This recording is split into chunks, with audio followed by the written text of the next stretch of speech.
Soft, melancholic piano music begins, reminiscent of a forgotten waltz.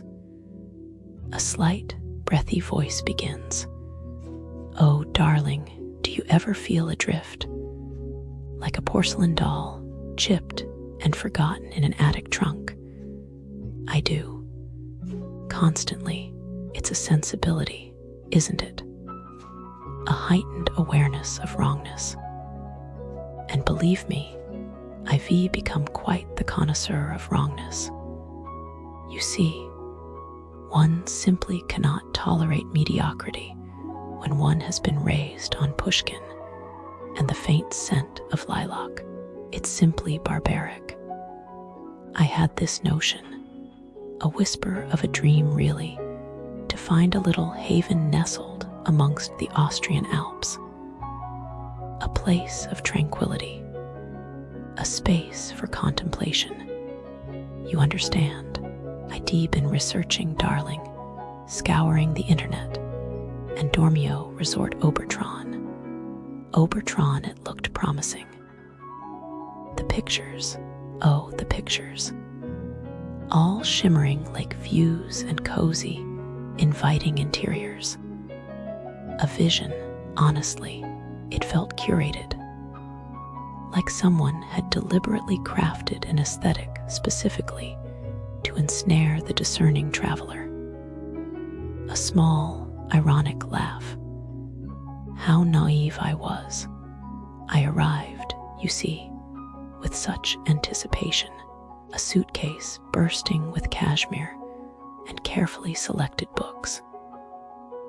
I envisioned myself sipping herbal tea, gazing out at the water, perhaps composing a particularly poignant poem. The reality resembled a faded postcard left out in the rain. The first clue, a terribly unsettling one, was the lack of view. I mean, truly. They advertise like views, and what do you get? A dense curtain of trees.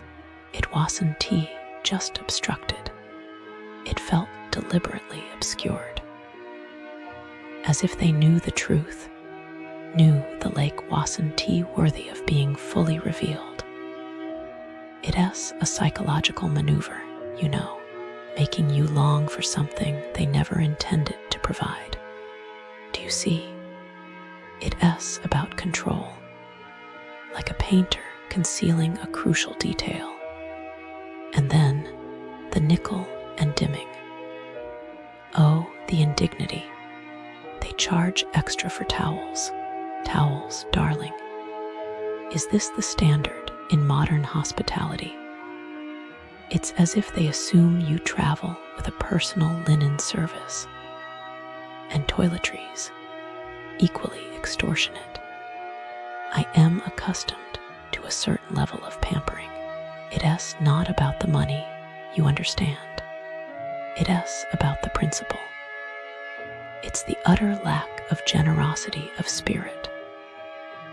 One expects a certain baseline of comfort when one is paying a considerable sum. It's basic decency, really. Is that too much to ask? It's an insult, frankly, to anyone with a sense of refinement. Like receiving a chipped teacup when you anticipated fine bone china. And housekeeping, unless you stay for an entire week, a full 7 days you are left to fend for yourself. It's baffling. It implies a fundamental distrust of their guests, as if they suspect we are all inherently messy, as if our very presence will contaminate the space. It's deeply unsettling. Imagine being forced to maintain a pristine environment while simultaneously feeling utterly unwelcome.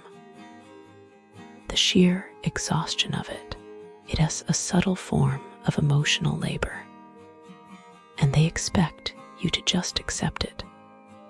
The front desk, oh, the front desk. A study in robotic indifference. Not a warm smile, not a genuine inquiry, just vacant stares and clipped responses.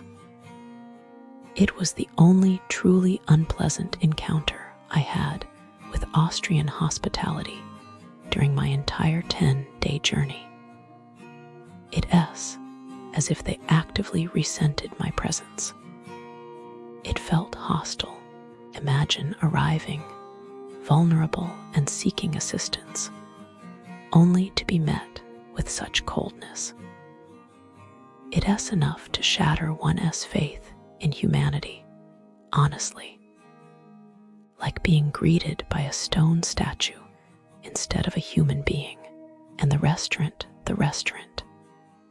I am a delicate creature, you see. My palate is refined. A slight shudder. The food was an abomination. It wasn't merely bad, it was an assault on the senses. The schnitzel was gray and leathery, tasting faintly of despair. The potatoes, lukewarm and gluey. The salad, wilted and coated. Okay, here is let us be frank. Coming off the tranquility of Dormio Resort Obertraun, the local commercial offerings, they are, shall we say, a rather sobering experience. It feels almost cruel, like a beautiful dream dissolving into a slightly sticky, overpriced reality. What I've observed, piecing together impressions from those who have ventured out, is a pervasive sense of being taken for granted. The businesses surrounding the resort operate as if captive clientele have no other choice, and unfortunately, in many cases, they don't.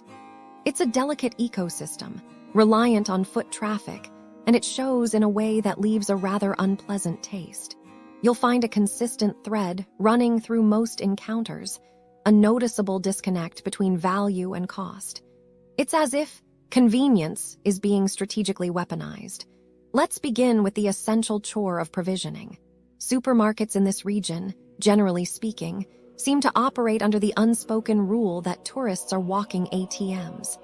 Supermarket Obertraun, in particular, stands out, and not in a good way. People consistently report finding shelves sparsely populated, as if a grocery-based game of hide-and-seek is underway. And when something is on the shelf, prepare for sticker shock. Multiple accounts describe prices being 25 or even more inflated compared to the rest of Austria. The feeling isn't just that you're paying a premium for convenience, it's that you're actively being penalized for the misfortune of needing something to eat. There are whispers found in reviews that the produce isn't always vibrant. Moldy tomatoes, browning meat, spaghetti costing more than a light lunch elsewhere. It's a gamble, a hopeful expedition where you might emerge with ingredients for dinner or a deeply instilled sense of regret. There's a shared feeling, a quiet desperation of travelers lamenting they had no choice. It's the sort of place where you might consider packing a suitcase full of snacks just to maintain your sanity and bank balance. It's almost cruelty, a slow drip of financial irritation. Moving beyond sustenance, let's consider dining options. Pizzeria Kegelbahn. Oh, Pizzeria Kegelbahn. This establishment appears to specialize in the art of disappointment. The sentiment expressed is potent. The pizza is described as fried bread with too much salt. Mushy pasta, foul-smelling meat, and a general air of culinary despair. The complaints aren't just about the food itself, though that's a significant portion of it. It's about a careless disregard for basic quality. One reviewer specifically noted a waiter refusing to replace a substandard dish, offering only to fix it, which speaks volumes about the establishment's priorities. The consistency is alarming.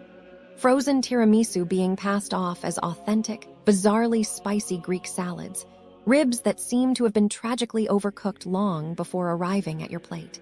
It's not merely a question of poor taste, it's a systemic disinterest in actually providing a pleasant dining experience. Reading through the reviews, a feeling wells up within me. It's like a tiny, pristine part of my soul is being chipped away with each tale of culinary woe. The level of indifference feels personally offensive. There are reports from customers being charged for plates plates, as if the insult of the food wasn't enough. Then we have Seecafe Hallstatt, a place seemingly defined by its views and tragically undermined by its service and quality. The appeal is obvious, a scenic spot to enjoy a coffee or a meal, but reviews consistently paint a picture of preferential treatment, of a hidden hierarchy in customer service. European visitors basking in attentive service, while others, particularly those of Asian descent, are seemingly overlooked or actively ignored. It's an unsettling pattern, a subtle but unmistakable undercurrent of bias. The food itself fares no better. One individual discovered Chinese noodles masquerading as spaghetti, a culinary transgression of epic proportions. Others complain of impolite staff, a general lack of attentiveness, and a price tag that's wildly disproportionate to the experience. There's a very specific frustration described, a sense that the cafe is capitalizing solely on its location, offering a subpar experience with a premium markup. The amount of anger in people's tone is alarming. It feels someone's soul has been ripped from their body. And yet the perpetrators seem to care little. In response to complaints, the owners dismiss the food as obviously Italian, as if ignorance is a viable defense for subpar offerings. The audacity, it's genuinely disheartening. Now let's move on to Lennox Bar, where apparently politeness goes to die. Script content, you know. I was looking into what happens around Dormio Resort Obertraun, like if tourists get tricked or something. And like I found some things. Not too many, but yeah. Businesses here, they are usually nice, you know. But sometimes, like, a few try to trick tourists. One time, a souvenir shop near Dormio Resort Obertraun was selling these, like, handmade things, but they weren't handmade at all. Just cheap stuff with high price tags. The tourists probably bought them thinking, oh, local craft. But then they found the same thing in some other shop for way less. How sad is that? I bet they felt so stupid. And the shop? Probably still there, doing the same thing. Then there was this cafe, not far from Dormio Resort Obertraun. They had this special tourist menu with crazy high prices, but the locals got normal prices. Like, why? Tourists probably didn't even notice until they saw someone else paying less. That's just mean. You come here to relax, not to feel tricked. I think after that they just left bad reviews and never came back. The cafe? Probably still overcharging. Oh, and one more, this small grocery store. They would like shortchange tourists who didn't count their money. Just take a little extra and hope they don't notice. Sneaky, right? The tourists probably realized later, but what could they do? Too late. And the store probably still doing it. So yeah, around Dormio Resort Obertraun, most places are fine. But some. They just see tourists and think, easy money. That's so wrong. Like, why ruin someone's trip like that? Anyway, that's what I found. Kind of sad, right? Ad right. Ad right. Ad right. Ad right. Ad right. Ad right. Ad right. Ad right. Ad right. Ad right. Ad right.